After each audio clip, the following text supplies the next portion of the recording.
Hello hi అండి. అంటే దొండకాయ, దొండకాయ, గుత్తి వంకాయ లాగా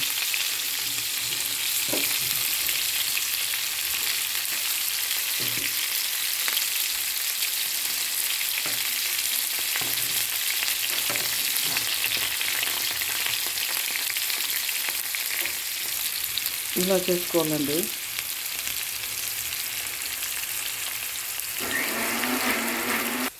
ఇలా ఫ్రై చేసుకోవాలండి.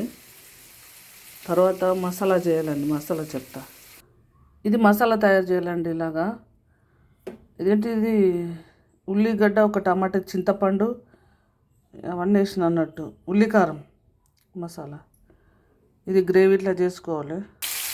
అల్లం అండి ఇలా వేసుకోవాలండి. అంతా గ్రేవీ మసాలా కర్రీ అయిందండి. ఇలా